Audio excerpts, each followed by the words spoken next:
Martial Peak, Kabanata 4705. Ang Kun Clan. Gayunpaman, kalalabas lang nilang tatlo sa Grand Hall ng isang napakakagalit na aura ang tumama sa kanila mula sa malayo. Napakalakas ng aura kaya kapwa sina Yang Kai at Xia Lin lang ay hindi sinasadyang natigilan sa pangamba. Parang may buong universe world na dumidiin sa kanila. Tumangala si Mia Meng at nakita ang isang daloy ng liwanag sa abot tanaw na mabilis na tumatakbo patungo sa kanila nang walang kaunting intensyon na itago ang presensya nito. Matapos makitang malinaw ang taong papunta sa kanila, bahagyang pinaikit niya ang kanyang mga mata at bumuntong hininga. Ito ang dahilan kung bakit ko sinabi na ang Ancestral Land ay lubhang mapanganib para sa iyo. Sumimangot ng malalim si Yang Kai. Senior, sino siya? Yung aura niya. Ayoko.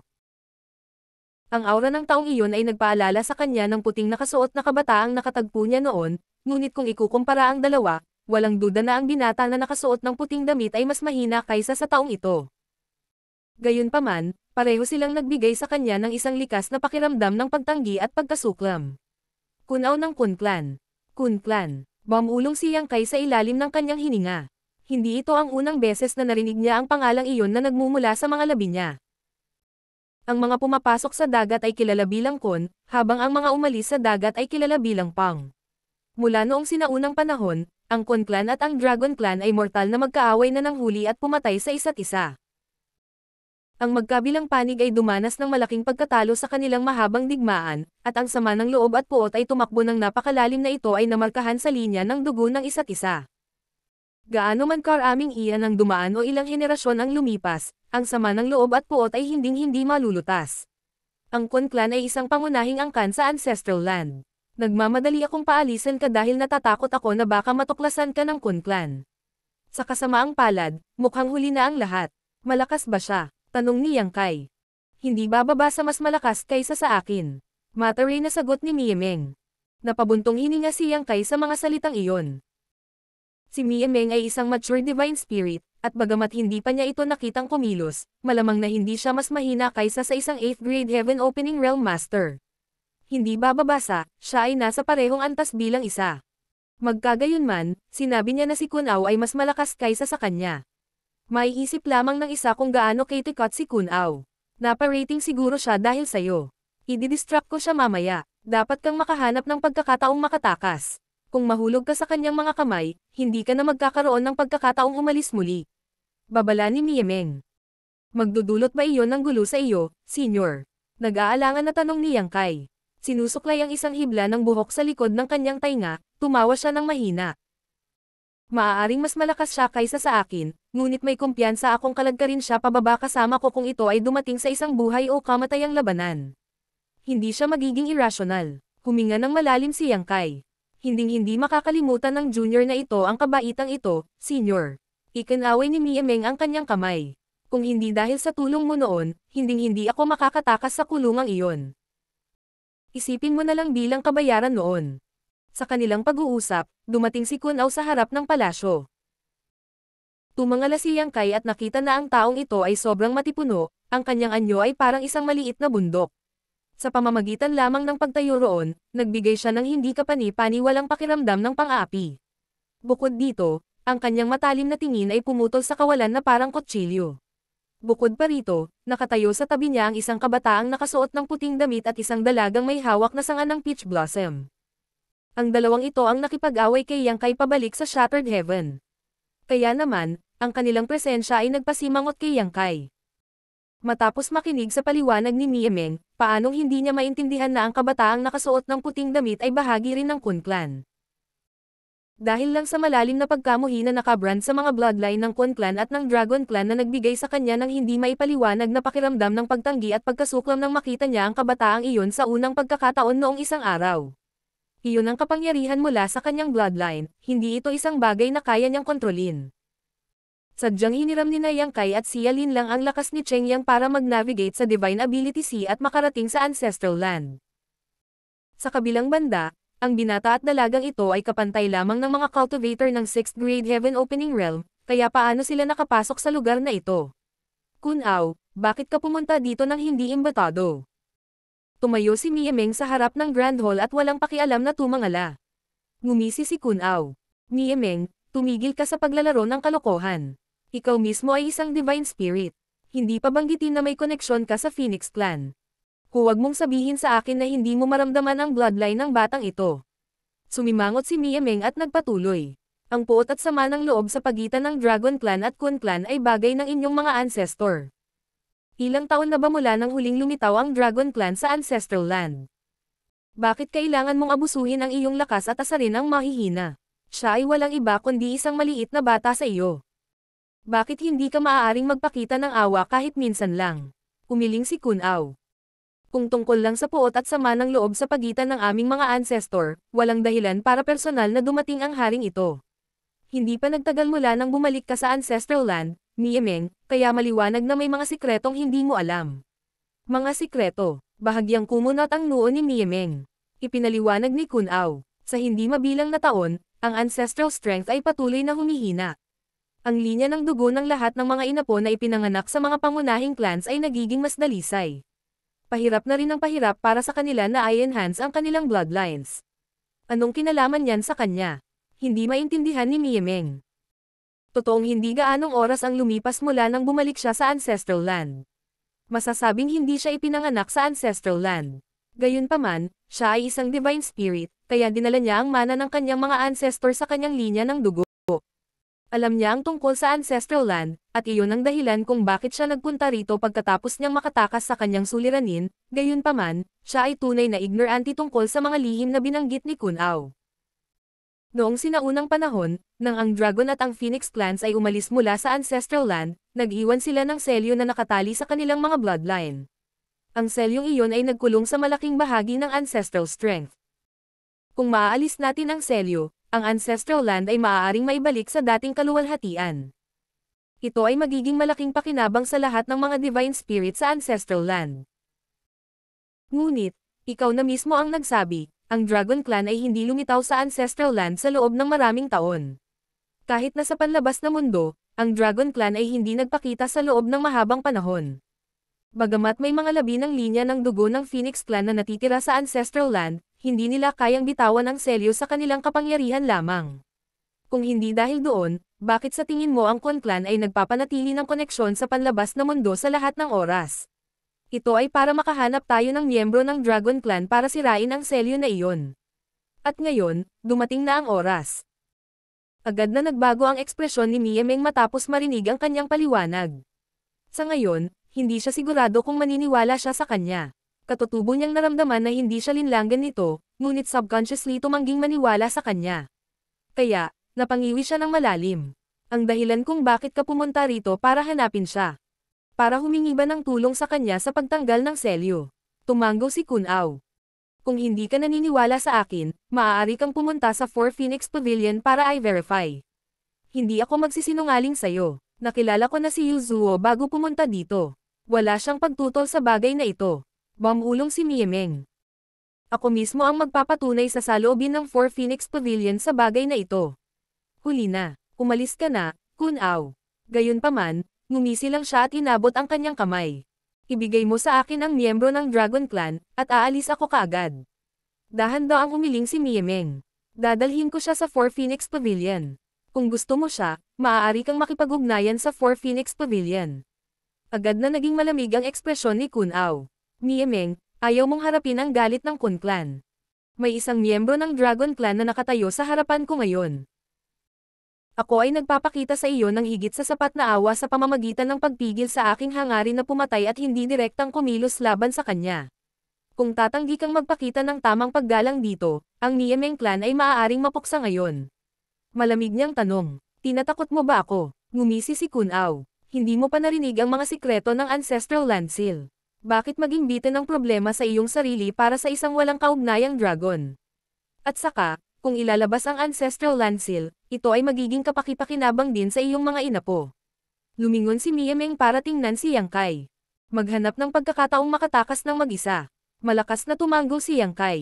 Agad na nagalit si Kun Ao. Mia Meng, gusto mo ba talagang kalabanan ang Kun Clan? Imbes na sumagot ay siniil na lang siya ni Mia Meng. Kabastusan. Galit na umungo si Kun Ao at inilabas ang kanyang palad. Isang mapanirang puwersa na nagbabantang paksain ang mundo ang bumaril mula sa kanyang palad at binalot si Mia Meng. Bilang tugon, nagtaas ng kamay si Mia Meng at nagpakawalan ng nakakasilaw na gintong liwanag. Ang dalawang Divine Spirit ay agad na nakibahagi sa isang matinding labanan, at ang nakakatakot na pagbagsak ay naging sanhi ng panginginig ng lokal na espasyo. Nang magkaharap ang dalawang iyon, mabilis na minamanipula ni Yang Kai ang lokal na space principles para palibutan si Xia Lin lang para makatakas sila. Sa sandaling iyon, ang kabataang nakasuot ng puting damit at ang batang babae na nakatayo sa tabi ni Kun Ao sa lahat ng oras na ito ay sabay-sabay na umatake, na pinakawalan ang kanilang pinakamalakas na divine abilities. Itinaas ni Yang Kai ang isang palad upang kontrahin ang kanilang mga pag-atake habang si Xia Lin lang sa tabi niya ay inabot din ang kanyang kamay upang ituro ang harapan. Kasunod ng ilang pagsabog, kapwa na paatras ang kabataang nakasuot ng puting damit at ang dalaga. Sila ay malakas. Pagkatapos ng lahat, pareho silang pare-pareho sa mga cultivator ng 6th grade Heaven Opening Realm, ngunit hindi rin dapat maliitin ang pinagsamang kapangyarihan ni Yang Kai at Xia Lin lang. Matapos itaboy ang dalawang iyon, mabilis na ginamit ni Yang Kai ang Space Principles para makatakas kasama si Xia Lin lang. Nang muli siyang nagpakita, ilang 10,000 kilometro na ang layo nila. Saan tayo pupunta ngayon? Bahagyang namutla ang kutis ni Xia Lin lang. Hindi ko alam. Isang hakbang lang ang kaya nating gawin. Sumagot si Yang Kai sa pamamagitan ng pagngangalit ng mga ngipin. Kung wala ang proteksyon ni Niemeng, imposibleng makaalis sila sa Ancestral Land. Ang Divine Ability C na nakapalibot sa Ancestral Land ay isang balakid na hinding-hindi nila malalampasan ng mag-isa. Sa kasamaang palad, ang Ancestral Land ay hindi ligtas sa Kun Clan na matakon na nakatingin sa kanya. Higit pa rito, maraming mga Divine Spirit ang natipon dito. Para sa dalawang bagong dating sa lupaing ito, sila ay ganap na mangmang kung saan matatagpuan ang bawat Divine Spirit at kung sinong mga Divine Spirit ang pagalit. Kaya naman, nalilito rin si Yang Kai kung ano ang susunod na gagawin o kung saan pupunta. Pagkatapos ng ilang instantaneous movements, ang mag-asawa ay nakatakas ng medyo malayo mula sa battlefield kung saan naglalaban sina Niemeng at Kun Ao. Bago pa makahinga si Yang Kai, umalangaw ang galit na galit sa kalangitan. Isang miyembro ng Dragon Clan ang lumitaw sa Ancestral Land. Bakit nakatayo lang kayong lahat na walang ginagawa? Dumadagandong ang tinig, at walang masabi kung saan nanggaling, ngunit umalangaw sa buong mundo. Agad na nagdilim ang ekspresyon ni Yang Kai bilang tugon. Kung totoo ang binanggit ni Kun Ao kanina, at ang Ancestral Land Seal ay nangangailangan ng pinagsamang kapangyarihan ng Dragon at ng Phoenix Clans upang ma-unlock, kung gayon ang kanyang pagkakakilanlan bilang isang miyembro ng Dragon Clan ay magiging lubhang kaakit-akit sa Ancestral Land.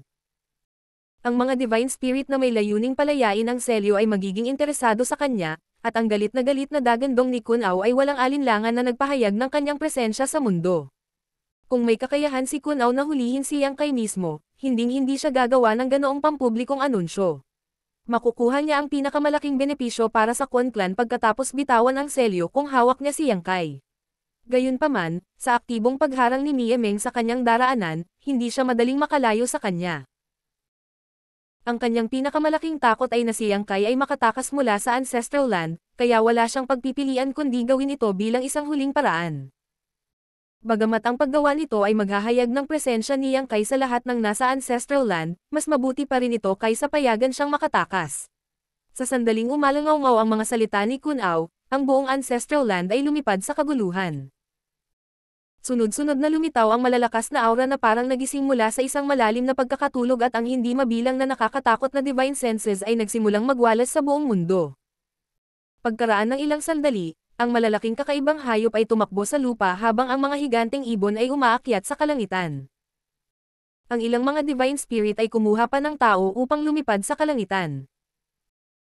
Ang napakalakas na divine senses ay dumaan sa bawat sulok ng Ancestral Land, hinahanap ang miyembro ng Dragon Clan na lumitaw ng wala saan. Sina Yang Kai at Xia Lin lang ay agad na napilitang pumunta sa isang sulok. Ang kanilang sitwasyon ay agad na naging isa kung saan sila ay parang mga daga na tumatakbo sa kalsada na may mga taong sumisigaw at humahabol sa kanila. Binago ni Yang Kai ang ilang mapanganib na sitwasyon sa tulong ng kanyang Space Principles, binago ang kanilang lokasyon bago sila matuklasan ng Divine Spirits. Gayunpaman, pagkatapos ng bawat pagtakas, hindi magtatagal bago sila muling matuklasan ng isa pang Divine Sense. Si Yang Kai ay desperadong tumakas ng walang pahinga, kasama si Xia Lin lang. Sa kasamaang palad, ang kanyang mga pagsisikap ay hindi nagtagumpay. Ang Divine Senses ng Divine Spirits ay nag-interweave habang patuloy nilang ipinapahayag ang kanilang mga natuklasan sa isa't isa at hinigpitin ang pagkubkob. Kung ito ay magpapatuloy, hindi magtatagal bago wala ng lugar para makatakas, kahit na sa tulong ng Space Principles. Marshall Pick, Kabanata 4706. Qing Luan. Lumipas ang isa pang araw at isang ripple ang lumitaw sa void bago biglang lumabas sina Yang Kai at si Alin lang nang wala saan. Sa pagsulpot pa lang nila ay sabay silang tumalsik ng subo ng dugo. Sino ang Divine Spirit na iyon ngayon? Ang kutis ni si Alin lang ay mapula at ang kanyang ekspresyon ay natatakot. Pinunasan ni Yang Kai ang dugo sa gilid ng kanyang bibig at sumagot sa pamamagitan ng pagngangalit ng mga ngipin. Kung hindi ako nagkakamali, Tao. Kung hindi dahil sa mabilis na reflexes niya kanina, napigilan na sana sila ni Tao. Malamang na nakaligtas si Yang Kai sa engkwentro. Pagkatapos ng lahat, kailangan ng Divine Spirits ng Ancestral Land ang kanyang bloodline para ay ando ang ilang uri ng selyo. Wala silang gagawin sa kanya, kaya ang paghuli sa kanya ay ang limitasyon. Sa kabaligtaran, ang isang tao na babae, lalo na ang isang maganda tulad ni Xia Lin lang, ay magdusa ng isang kapalaran na mas masahol pa sa kamatayan. Si Tao Wu ay isa sa mga sinaunang ominous beasts, tsaka napuno ng matinding mali siya ang tingin nito sa kanya kanina. Ang mga sulok ng noo ni Xia Lin lang ay kumunot habang siya ay ngumiti ng pilit. Ang mga tao sa paligid mo ay hindi karaniwang nabubuhay ng mahabang buhay, hindi ba? Siya ay orihinal na itinago ang sarili sa Shattered Heaven mahigit 2,000 taon na ang nakalilipas. Bagaman siya ay nanirahan ng palihim at binago pa ang kanyang pangalan, ang kanyang buhay ay medyo matatag.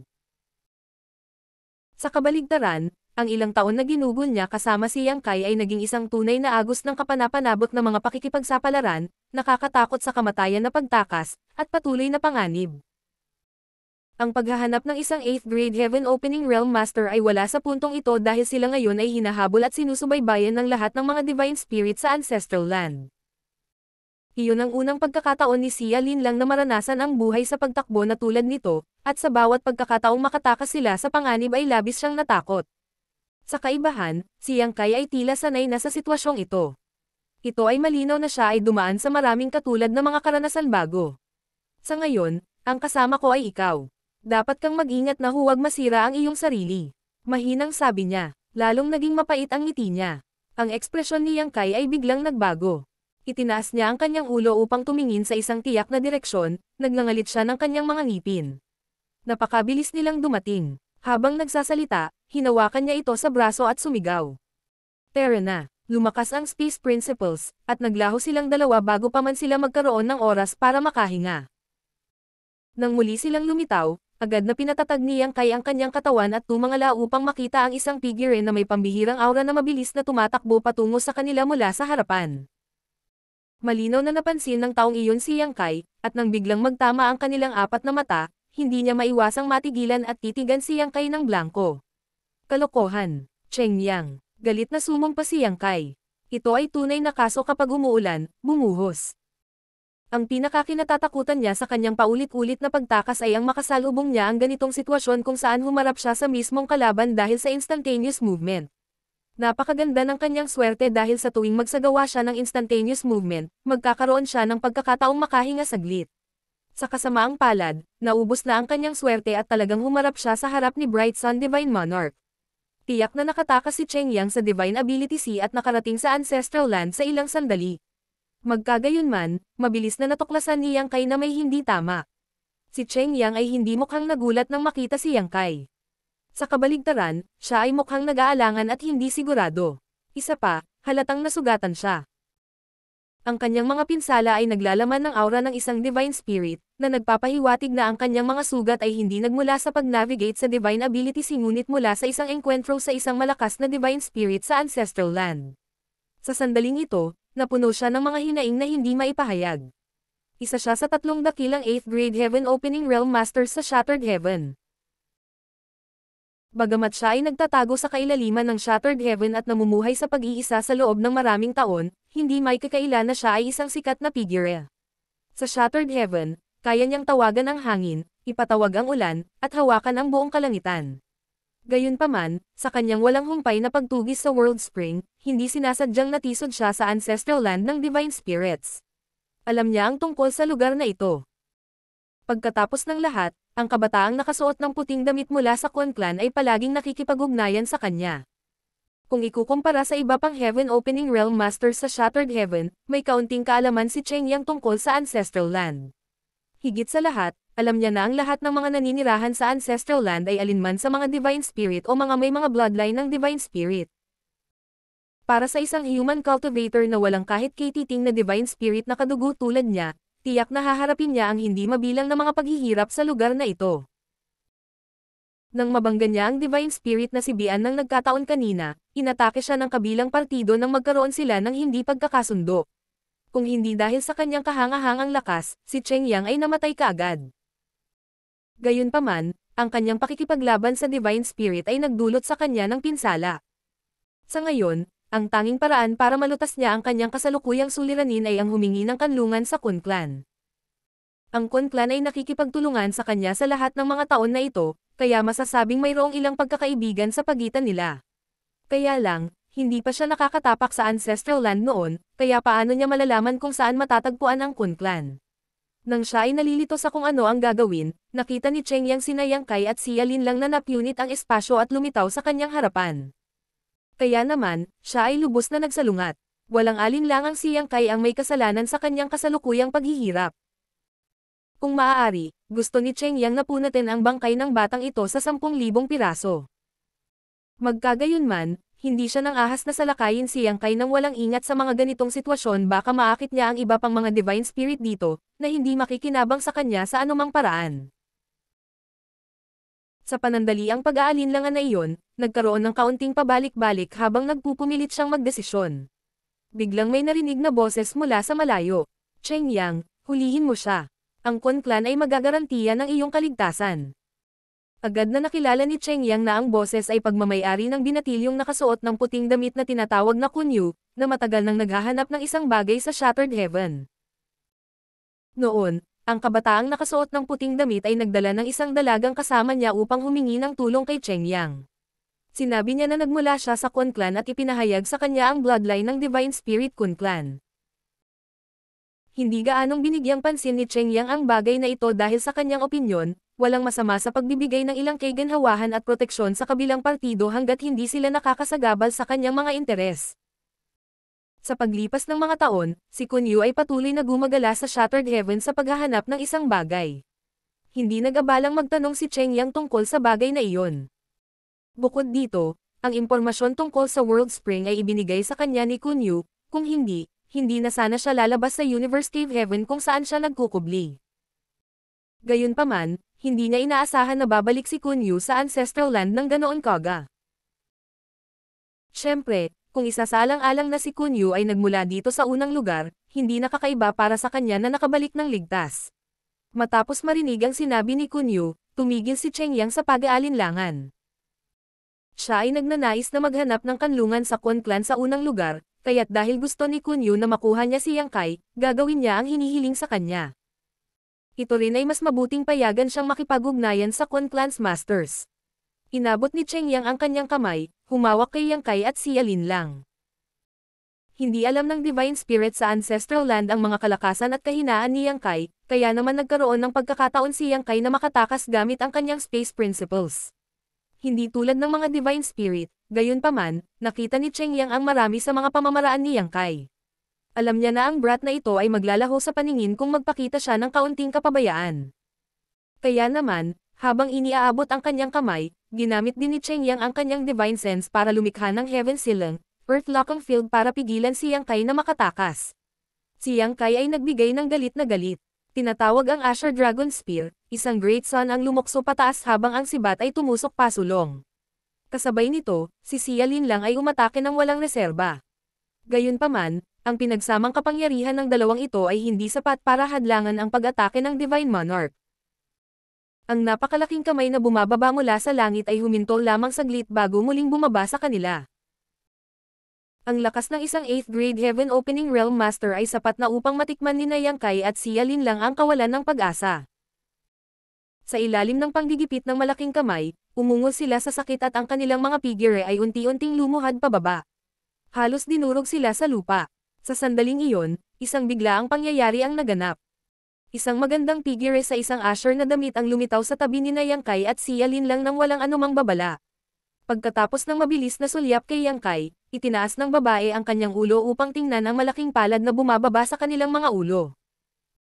Sa isang mahinang alon ng kanyang hubad na kamay, kumalat ang isang aura na walang kaunting pahiwatig ng pagsalakay, at ang malaking kamay na tumatakip sa langit ay agad na nawala. Si Cheng Yang ay pasuray-suray at natisod pa atras, tinitigan ang babaeng nakasuot ng asher sa takot. Maaaring hindi niya ginamit ang kanyang buong lakas sa pag-atake ngayon, ngunit hindi ito dapat na madaling malutas. Kahit na ang isang 8th grade Heaven Opening Realm Master na tulad niya ay hindi maaaring magawa ito sa isang kalmado at nakaka-relax na paraan tulad ng ginawa ng babaeng ito. Sa madaling salita, ang lakas ng babaeng nakasuot ng asher na ito ay tiyak na mas mataas kaysa sa kanya. Sino ang Divine Spirit na ito? Nag-igting ang figure ni Cheng Yang sa pangamba habang ang kanyang mga mata ay nakatitig ng diretsyo sa babaeng nakasuot ng asher nang hindi kumukurap. Phoenix Clan. Dahan-daang umayo si Yang Kai habang nakatitig sa babaeng tumabi sa kanya at niresolba ang kanyang kasalukuyang krisis. Sa ngayon, ang kanyang Dragon Vein ay naglalabas ng medyo kakaiba at hindi pangkaraniwang pakiramdam. Isang pakiramdam na naranasan niya noong kasama niya si Su Yan, naglalakbay kasama si Liu Yan, at nakikipag-ugnayan kay Jiu Fang. Iyon ang nakakumbinsi sa kanya na ang babaeng nakasuot ng asol na babae na lumitaw sa asol ay may kadugo na Phoenix Clan.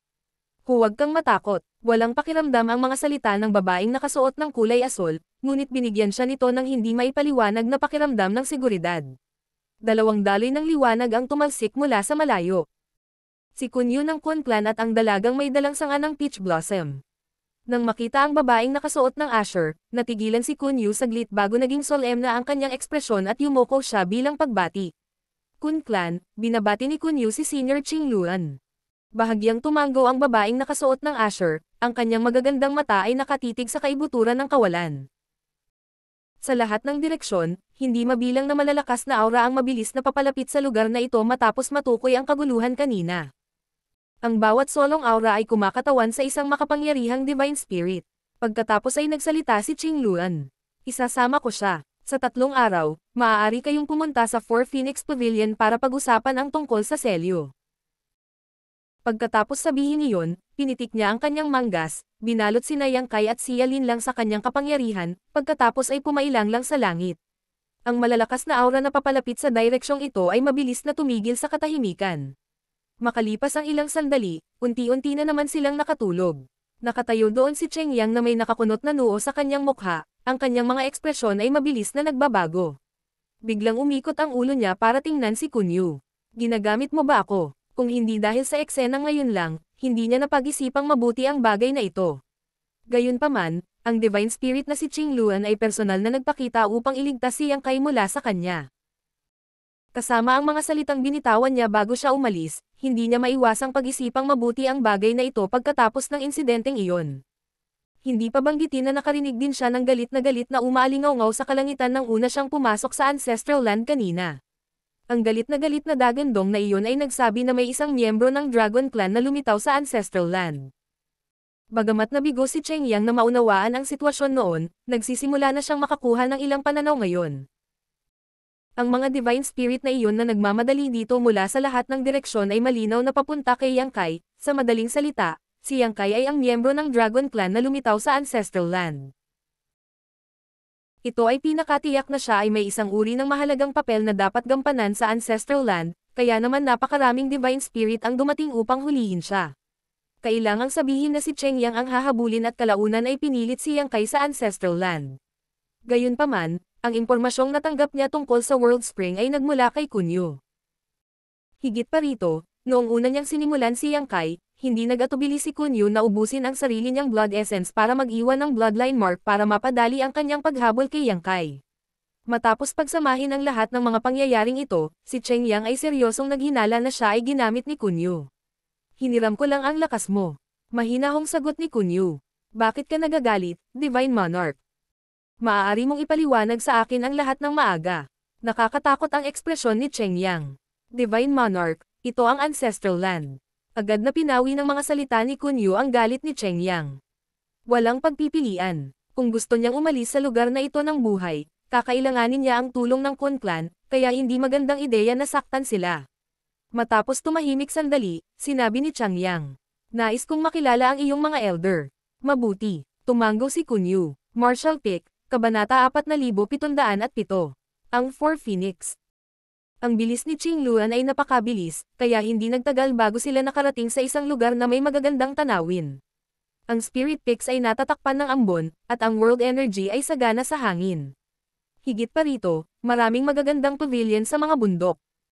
Bahagyang lumapag si Qing Luan sa harap ng main hall, pagkatapos ay marahan niyang ibinaba sina Yang Kai at si Alin lang bago sinabing. Napakaligtas ng lugar na ito. Magpahinga dito para sa araw. Pupunta ako at kakausapin ka bukas. Pagkatapos niyang sabihin iyon, tumalikod siya at umalis ng may isang iglap. Habang pinagmamasdan ang kanyang papaalis na figure, bahagyang kumunot ang noo ni Yang Kai. Napakaraming katanungan sa kanyang puso, halimbawa, bakit umalis ang Dragon Clan sa Ancestral Land? Saan sila pumunta? Ano ang kinalaman ng Celio sa kanilang pag-alis? Maaaring walang alam ang ibang Divine Spirits, ngunit tiyak na malalaman ni Qing Luan na malapit na nauugnay sa kadugo ng Phoenix Clan ang ilan sa mga sikreto. Ayon sa impormasyon na nakuha ni Yang Kai sa ngayon, ang Dragon Clan ay umalis sa Ancestral Land kasama ang karamihan sa Phoenix Clan maraming taon na ang nakalilipas. Gayunpaman, nabanggit na ni Qing Luan na pupunta siya at kakausapin siya bukas, kaya hindi na kailangang magmadali.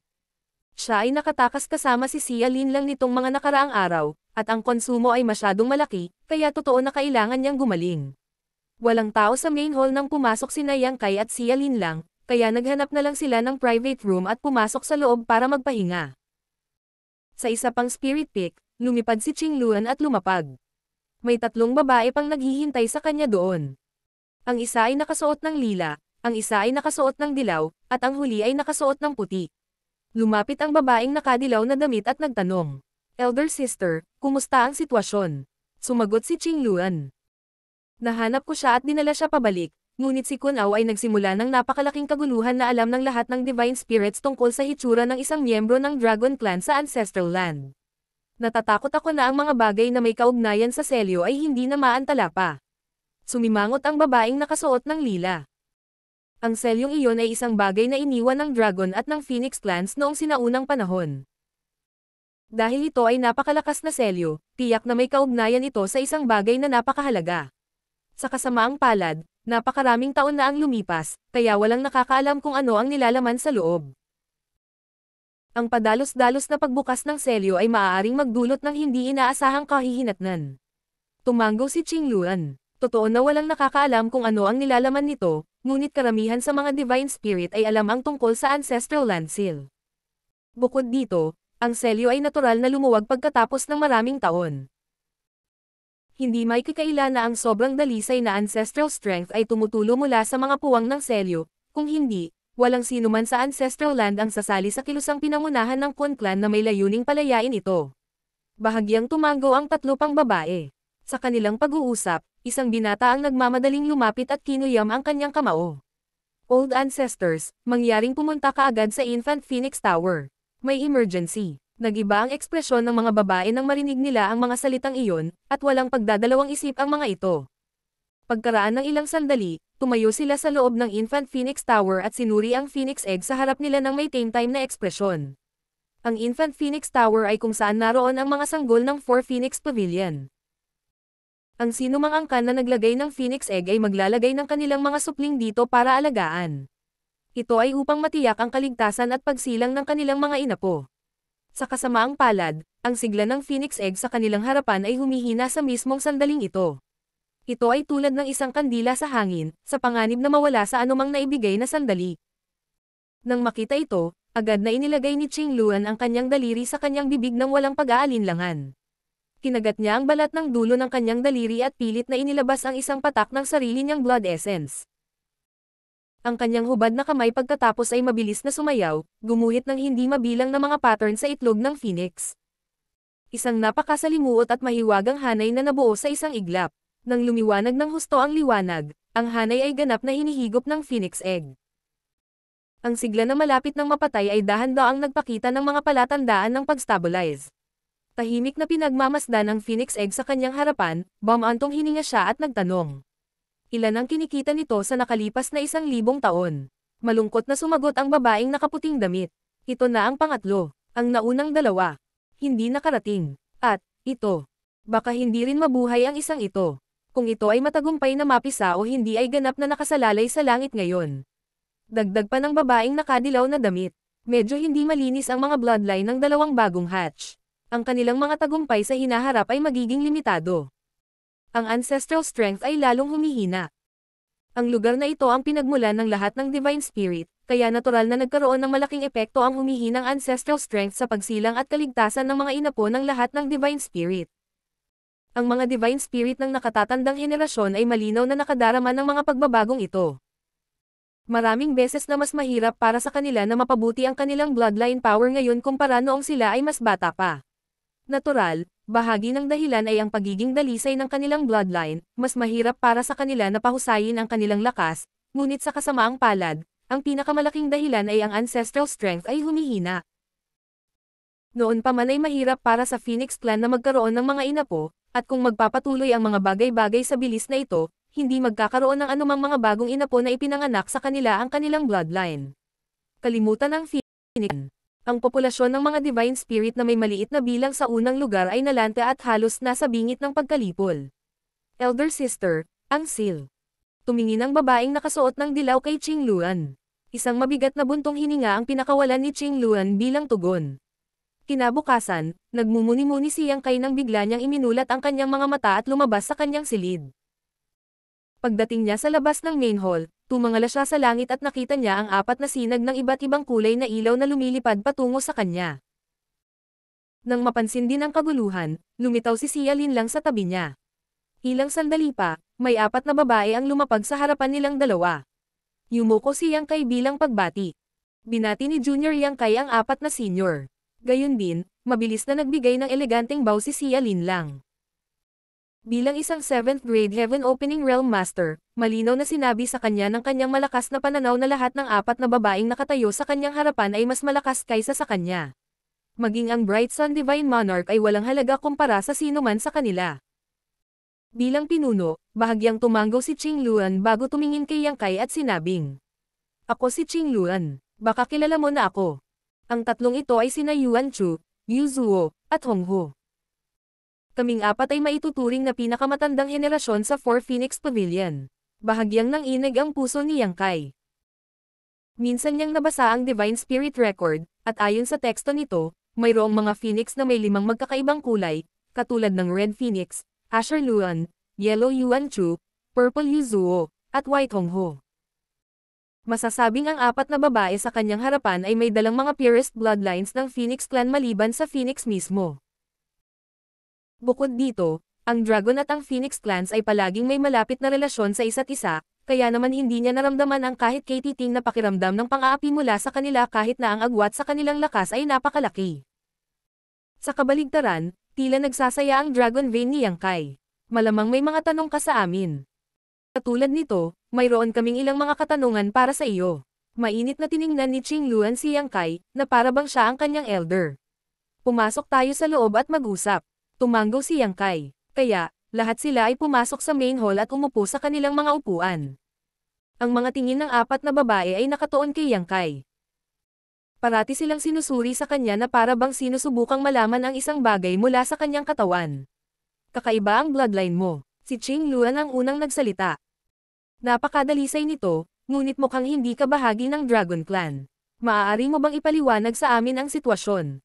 Tumanggo si Yang Kai at sinabing, "Hindi ako bahagi ng Dragon Clan, ngunit hindi rin ako ganap na tao." Ang naka-purple na si Yu Zuo ay sumimangot. Kahit na ang isang tao ay nakakuha ng Dragon Source kung nagkataon, ang kanilang bloodline ay hindi dapat napakalinis. Anong Dragon Source ang natanggap mo? Bilang tugon, tahimik na pinasiglan ni Yang Kai ang kapangyarihan ng kanyang Dragon Source. Isang nakakabinging Dragon Roar ang umalangaw sa buong main hall sa susunod na sandali, at kasabay nito, isang malaking golden dragon head ang tila nagising mula sa pagkakatulog at lumutang sa likuran niya. Ang mga dragon eyes ay marilag, na tila tinatanaw ang universo. Pinaikit ni Qing Luan ang kanyang mga mata at bumulalas. Golden Divine Dragon Source. Gayun din, ipinakita ni Yu Zuo ang isang hitsura ng pangunawa. Hindi nakakagulat, malamang na sinubukan mo ang maraming paraan upang mapahusay ang iyong source's strength sa mga nakaraang taon. Kaya naman naranasan mo ang ganoong paglaki, di ba? Tumanggo si Yang Kai. Kumonsumo ako ng maraming spirit pills na napino mula sa dragon blood flowers. Pagkatapos ng nag-aalangan na paghinto, nagtanong siya. Elders, maaari ba ninyong sabihin sa akin kung ano ang nangyari sa Dragon Clan? Nagpalitan ng tingin ang mga babae sa isa't isa. Pagkatapos, ipinaliwanag ni Qingluan. Kami ay nanirahan sa Ancestral Land mula pa noong kami ay ipinanganak, ngunit kahit na hindi pa namin nakilala ang Dragon Clan. Dahil lamang sa aming bloodline inheritance na alam namin ang ilang bagay tungkol sa Dragon Clan. Kung sila man ang katotohanan, ikaw mismo ang maghuhusga niyan. Hindi namin sinasadyang linlanggan ka. Ang junior na ito ay hindi maglalakas loob na isipin iyon. Bahagyang tumanggo si Yang Kai. Pagkatapos ay nagpatuloy siya. Tulad ng alam mo, ang sinumang Divine Spirit ay magiging sapat na malakas upang labanan ang isang high-grade Heaven Opening Realm Master sa lakas kapag naabot na nila ang maturity. Bilang pinuno ng lahat ng Divine Spirit, ang Dragon Clan ay walang kaibahan. Ang mga miyembro ng Dragon Clan na hindi kasing lakas ng isang high-grade Heaven Opening Realm Master ay palaging ituring na juvenile dragon kahit gaano pa karaming taon ang kanilang nilinang. Tanging ang mga may lakas na maihahambing sa high-grade Heaven Opening Realm Masters ang karapat-dapat sa titulong Grand Dragon. Tumanggo si Yang Kai. Ang damdaming ito ay isang bagay na narinig niya mula kay Bishi noong nakaraan. Ayon kay Bishi, ang dragon form ng isang tao ay kailangang hindi bababa sa 10,000 metro ang haba para maging karapat-dapat sila sa titulong Grand Dragon. At, sa itaas ng Grand Dragons ay ang Divine Dragons. Nagpatuloy si Qingluan. Ang lakas ng isang Grand Dragon ay katumbas ng lakas ng isang 7th grade Heaven Opening Realm Master o isang 8th grade Heaven Opening Realm Master. Sa kabilang banda, ang Divine Dragons ay kapantay ng 9th grade Heaven Opening Realm Masters. Sigurado akong batid mo ang agwat ng lakas sa pagitan nila. Ang agwat ng lakas sa pagitan ng bawat grado ng Heaven Opening Realm ay parang pagkakaiba sa pagitan ng gabi at araw. Ang 6th grade Heaven Opening Realm Master na pumatay sa isang 5th grade Heaven Opening Realm Master ay parang pagnanakaw ng candy mula sa isang sanggol. Ang parehong naaangkop kung sinubukan ng isang 7th grade Heaven Opening Realm Master na pumatay ng 6th grade Heaven Opening Realm Master. Ang pagkakaiba sa lakas sa pagitan ng isang 8th grade Heaven Opening Realm Master at isang 9th grade Heaven Opening Realm Master ay magiging mas nakakagulat. Samantala, ang isang Divine Dragon ay isang pag-iral na maihahambing sa isang 9th grade Heaven Opening Realm Master. Ang sources na minana mo ay pag-aari ng isang Divine Dragon. Tiningnan siya ni Qingluan ng diretso sa mata. Sa anumang kaso, nagawa mong pinuhin ang source na ito at gumawa ng Dragon Vein. Ano man ang iyong pinagmulan bilang bahagi ng human race, sa mahigpit na pagsasalita, bahagi ka na ng Dragon Clan. Kaya lang, ikaw ay hindi hihigit sa isang juvenile dragon batay sa iyong kasalukuyang lakas. Natigilan siya nang marinig ang mga salitang iyon. Si Yang Kai ay nagsumikap at nagil-inang ng maraming taon upang makamit ang lahat ng tagumpay na kanyang tinatamasa ngayon. Gayunpaman, maaari lamang siyang maklasify bilang isang juvenile sa Dragon Clan sa kanyang kasalukuyang mga tagumpay. Kitang-kita ang lakas ng Dragon Clan. Nang napagtanto niya na kahit sina Zoyan at Fuzon ay maaari lamang ay classify bilang juvenile dragons, medyo gumaan ang pakiramdam niya. Nakuha ni Yang Kai ang kanyang dragon source noong siya ay napakabata pa. Kung ganoon, ano ang nangyari sa dating may-ari ng source para mamatay siya sa lugar na iyon? Kailangang sabihin na siya ay isang divine dragon na maihahambing sa isang 9th grade Heaven Opening Realm Master. Paano ang Phoenix Clan source na minana ni Suyan? Pareho silang magkasama noon. Paano magiging mahina ang isang miyembro ng Phoenix Clan kung namatay siya sa tabi ng isang Divine Dragon? Sa kasamaang palad, ang nangyari noon ay mananatiling isang misteryo magpakailanman. Ito ang Heaven Will. Napabuntong hininga si Qingluan. Sa simula, umaasa siya na ang bloodline ni Yang Kai ay maaaring hindi sapat na malakas para i-unlock ang seal kahit na bahagi siya ng Dragon Clan. Kung iyon ang kaso, kailangan lang niyang ipaliwanag ang mga pangyayari sa Divine Spirit sa Ancestral Land at ang bagay na ito ay maaaring nasugpo bilang resulta. Gayunpaman, alam niya na ang pamamaraang ito ay hindi gagana sa sandaling makita niya ang source strength na taglay ni Yang Kai. Bagamat sa kanyang kasalukuyang kapangyarihan ng Dragon Vein, maaari lamang siyang maklasify bilang isang juvenile dragon, ang kanyang source ay sobrang dalisay.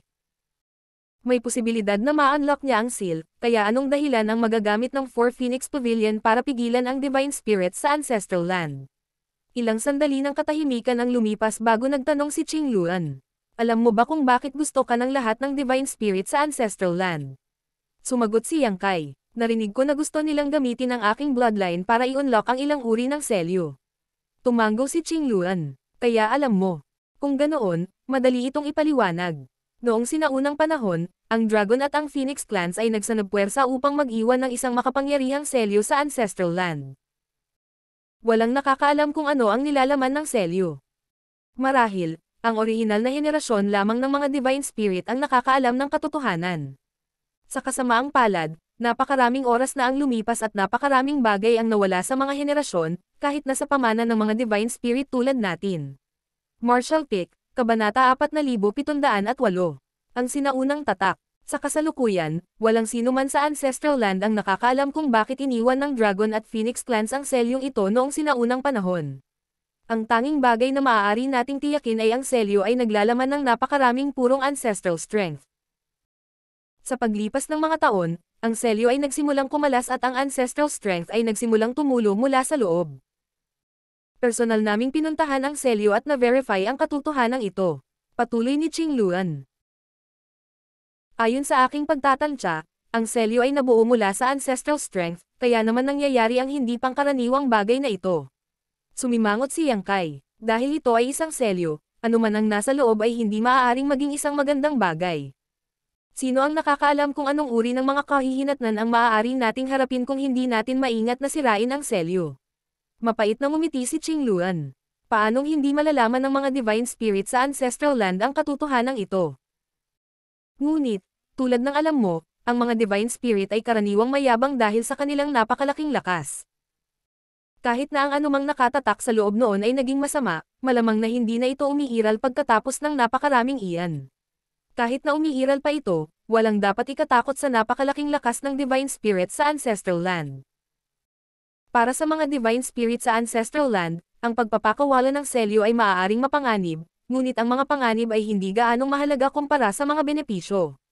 May purong ancestral strength na tumutulo mula sa seal. Kung may lalabas nila ang selyo, mapapabuti nila ang kasalukuyang kalagayan ng Ancestral Land. Ito ay magiging lubhang kapakipakinabang sa pagpaparami at kaligtasan ng lahat ng mga Divine Spirit. Kung hindi dahil doon, ang Kun Clan ay hindi magiging matibay na sirain ang selyo. Natahimik si Yang Kai matapos marinig ang mga salitang iyon. Walang paraan na ang 6th grade Heaven Opening Realm Master na tulad niya ay makalaban sa ganitong mga sitwasyon, kaya't itinaas niya ang kanyang ulo at nagtanong. Ano ang paninindigan ng 4 Phoenix Pavilion sa bagay na ito? Sumagot si Qingluan. Palagi kaming hindi sumasang-ayon sa desisyon na sirain ang selyo. Gayunpaman, batay sa pangkalahatang kalakaran, hindi na mahalaga kung kami ay sumasang-ayon o hindi na sumasang-ayon. Ako ay magiging tapat sa iyo. Hindi bababa sa 10 Divine Spirit ang nananatili sa labas ng 4 Phoenix Pavilion simula kahapon. Kahit na gusto ka naming paalisin, wala kaming kakayahan na gawin iyon. Idinagdag ni Yuzuo. Bukod dito, nagsimulang kumalas ang selyo ilang libong taon na ang nakalilipas. Kahit na hindi tayo gumawa ng inisyatiba upang alisin ang selyo sa ating sarili, ito ay masisira sa sarili nitong pagkalipas ng ilang libong taon pa. Naiintindihan ko. Huminga ng malalim si Yang Kai. Ano ang kailangan kong gawin? Sinabi ni Qingluan. Wala kang kailangang gawin sa partikular. Ang sila'y naiwan ng Dragon at Phoenix clans gamit ang kanilang bloodline power, kaya kailangan mo lang ubusin ang ilang blood essence para masira ang seal. Sa 2 araw, ang mga Divine Spirit sa Ancestral Land ay pupunta sa 4 Phoenix Pavilion para talakayin ang mga bagay na ito. Ipapaalam ko sa iyo kapag lumabas na ang resulta ng talakayan. Pagkatapos nito, dadalhin kita sa Demon Ceiling Land. Dapat kang magpahinga ng mabuti sa susunod na 2 araw. Demon Ceiling Land. Napataas ang kilay ni Yang Kai sa mga salitang iyon. Doon ba matatagpuan ang selyo? Tumanggo si Qingluan. Ang sitwasyon sa Demon Ceiling Land ay ipinasa sa bibig mula noong sinaunang panahon. Bagamat lumuluwag na ang selyo, wala kaming nakitang anumang demon chi na nagmumula sa loob. Wala kaming ideya kung bakit tinawag din itong Demon Ceiling Land. Marahil, ang mga nakakatakot na bagay na natatakan sa loob ay matagal nang naging alabok sa paglipas ng mga taon. Kahit na mayroong isang uri ng Demon Chi, ang Divine Spirits ng Ancestral Land ay hindi natatakot. Ang lakas ng Divine Spirits ay hindi maaaring talunin ng isang bagay na walang halaga gaya ng Demon Chi. Sa susunod na 2 araw, tinoon ni Yang Kai at Xia Lin lang ang kanilang paggaling. Pagkalipas ng 2 araw, binuksan ng 4 na Phoenix Pavilion ang mga pintuan nito. Maraming napakalakas na aura ang pumasok sa isa't isa, bawat isa ay kumakatawan sa isang makapangyarihang divine spirit. Sa loob ng main hall, dahan-daang napuno ng ilang dosenang tao ang mga upuan. Kahit na ang mga divine spirit ay dumating sa iba't ibang oras, ang bawat isa ay nakahanap ng angkop na upuan para sa kanilang sarili sa lihim na kasunduan. Samantala, si Qing Luan at ang tatlo pang babaeng phoenix ay nakaupo sa isang hilera ng mga upuan na nasa pinakamataas na posisyon. Nakaupo si Yang Kai sa kaliwa at sa ibaba nila, nakatingin sa ibaba na nakayuko ang ulo. Bawat isang divine spirit na pumasok sa silid ay pag-aaralan siya ng may malaking interes. Ang ilan sa kanila ay maghahayag ng mga kakaibang ekspresyon. Karamihan sa mga divine spirit ay ipinanganak at lumaki sa ancestral land sa buong buhay nila, kaya ang Dragon Clan ay isang pambihirang tanawin sa kanila. Narinig lamang nila ang tungkol sa Dragon Clan ngunit hindi nila nakita ng sarili nilang mga mata. Nakaupo sa tapat ni Yang Kai si Kun Ao ng Kun Clan. Ang kanyang mga tingin ay lilito kay Yang Kai paminsan-minsan, at hindi siya nag-abala na itago ang kanyang hangarin na pumatay. Gayun din, ang dragon vein sa katawan ni Yang Kai ay tila sabik na lumaban. Ang puot na nagmula sa kaibuturan ng kanyang bloodline ay isang pamana na ipinasa mula pa noong unang panahon. Lumipas man ang daan-daang libong taon, hindi mawawala ang puot na ito hanggat nananatili ang kani-kanilang mga bloodline. Mahigit sa kalahati ng mga divine spirit na dumalo ay maihahambing sa 8th grade Heaven Opening Realm Masters. Kahit na ang iba ay hindi kasing lakas, sila ay katumbas ng isang 7th grade Heaven Opening Realm Master. Halata na silang lahat ay mature divine spirits. Dumating na rin si Mie Meng. Siya rin ay bahagi ng ancestral land kung tutuusin. Ang selyo sa Demon Silang Land ay makakaapekto sa paglaki ng kanyang mga inapo, kaya kailangan niyang magpakita. Gayunpaman, hindi siya umimik kay Yang Kai. Ang unang dahilan ay ang sitwasyon ay hindi nararapat. Ang isa pang dahilan ay mayroon siyang proteksyon ng Four Phoenix Pavilion. Maraming divine spirit ang maaaring dumalo ngayon, ngunit hindi sila nagdulot ng banta sa kanya. Sa isang stick ng insenso, napuno na ang lahat ng upuan sa main hall. Ang lahat ng divine spirit clans ay nagpadala ng isang kinatawan upang dumalo sa pulong ngayon. Ang magagandang mata ni Qing Luan ay natano sa kanyang harapan bago siya nagsalita. Dahil lahat ay nandito, simulan na natin ang ating talakayan. Ngumisi si Kun Ao. Ano pa ba ang kailangang pag-usapan tungkol sa selyo? Naghintay kami ng napakaraming taon, at ngayon, isang miyembro ng Dragon Clan ang sa wakas ay lumitaw sa ancestral land. Sino ang nakakaalam kung gaano katagal tayo maghihintay kung hahayaan nating dumaan sa ating mga daliri ang pagkakataong ito? Bakit hindi natin lahat ipahayag ang ating saloobin sa bagay na ito at gawin ito? Ang minorya ay susunod sa karamihan. Ano sa palagay mo, Qing Luan? Naningkit ang kanyang mga mata, wala na siyang sinabi pa at bahagya siyang tumanggo. Ngayong dumating na ang mga bagay-bagay, inihanda na niya ang kanyang sarili kung paano bubuo ang sitwasyon. Walang magbabago kahit gaano pa siya tumutol sa desisyon. Tumawa si Kun Ao. Mabuti. Sigurado akong alam ninyong lahat ang sitwasyon sa Demon Silang Land, kaya hindi na kailangang magsabi pa. Pananatilihin ba natin ang selyo kung ano ito? O, nanganganib ba tayong ilabas ang selyo at payagan ang ancestral strength na bawain muli ang lupaing ito upang ang ating mga inapo ay hindi na muling mag-alala tungkol sa mga isyu sa pagpaparami? Pumili ka. Walang pumipilit sa'yo. Sinusuportahan ng Kun Clan ang desisyon na bitawan ang selyo. Nagsusumikap din kami para sa layuning ito sa loob ng maraming taon. Nasaksihan mo ang aming mga pagsisikap para sa iyong sarili. Sa mga handang umunlad kasama namin, mangyaring ipakita ang inyong suporta. Sumasang-ayon ako na ilabas ang selyo. Si Tao Wu, na nakaupo sa tabi ni Kun Ao, ay ngumiti ng malawak. Gaya ko. Agad namang sumagot si Bian. Ako. May sunod-sunod na boses ang umalangaw-ngaw sa Grand Hall. Bagamat ang ilan sa mga divine spirit ay hindi nagpahayag ng kanilang mga opinyon, ang mga sumang-ayon na sirain ang selyo ay sinakop na ang karamihan. Tumanggo si Kun Ao bilang kasiyahan, pagkatapos ay tumingin siya kay Qing Luan. Ito ang gusto ng mga tao sa ancestral land. Qing Luan, hindi na kailangan na pigilan ulit tayo ng Four Phoenix Pavilion, di ba? Tahimik na sumagot si Qing Luan. Dahil naniniwala kayong lahat na ang pagpapakawala sa dagat ay ang mas mabuting pagpipilian, ang Four Phoenix Pavilion ay hindi na magsasabi pa. Ituloy natin. Mabuti. Tumawa ng malakas si Kun Ao. Pero, bago iyon, may kondisyon ang Four Phoenix Pavilion. Biglang pinandilatan siya ni Qing Luan. Malayang magsalita, pagkatapos ay itinuro niya si Yang Kai. Pagkatapos makumplito ang usapin tungkol sa selyo, sasamahan ko siya mula sa lugar na ito. Walang sino man ang pinapayagang saktan o pigilan siya. Nakatitig siya kay Kun Ao ng maayos habang binibigkas ang mga salitang iyon. Halata namang nakadirekta sa kanya ang mga salita nito. Maraming divine spirit sa Ancestral Land, ngunit ang tanging may hindi malulutas na sama ng loob sa Dragon Clan ay ang Kun Clan. Hanggat sinabi ni Kun Ao ang kanyang salita, hindi malalagay sa anumang panganib si Yang Kai. Kung tutusin sino pa sa iba pang mga divine spirit ang gagawa ng paraan para patayin ang isang miyembro ng Dragon Clan ng walang dahilan. Bagamat totoo na matagal nang umalis ang Dragon Clan sa Ancestral Land, sino ang makakasiguro na hindi sila babalik balang araw? Tiyak na babayaran nila ang lahat ng kanilang mga utang sa kanilang pagbabalik. Agad na tumango si Kun Ao. Sigurado ka, ang tanging dahilan na nakipagdeal ako sa kanya dati ay para sa selyo. Ang Kun Ao na ito ay isang marangal na tao at hindi gagawa ng gulo para sa isang bata lang. Huwag mong kalimutan ang sinabi mo. Bahagyang tumango si Qing Luan. Pagkatapos ay tumayo si Kun Ao. Napakatagal na, at bihira para sa lahat ng divine spirit sa Ancestral Land na magkaisa. Walang araw na gaya ngayon. Bakit hindi tayo pumunta ngayon sa Demon Silang Land?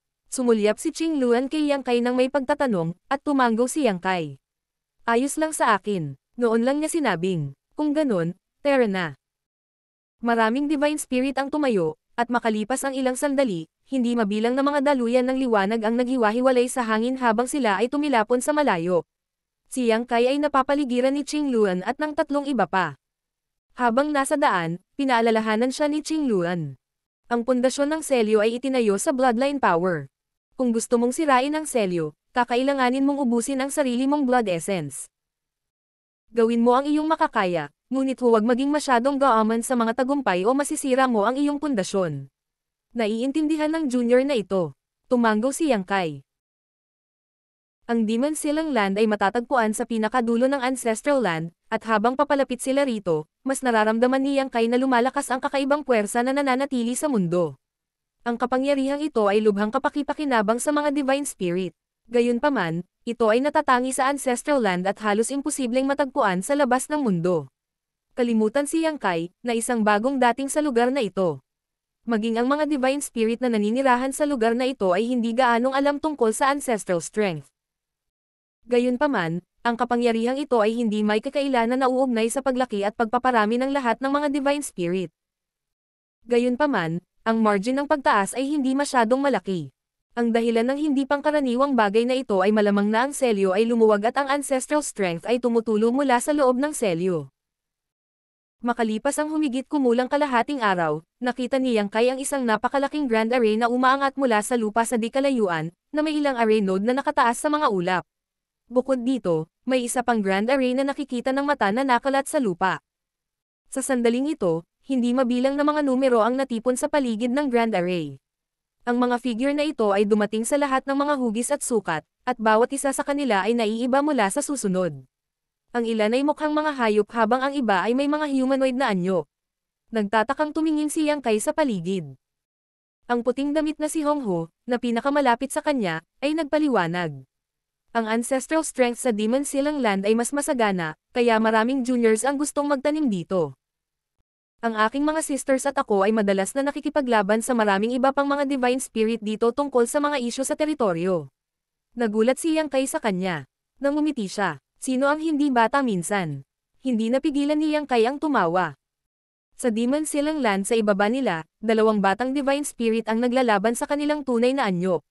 Ito ay marahil tulad ng ipinaliwanag niya kanina, sila ay nakikipagkompetensya sa isang lugar ng pagtatanim.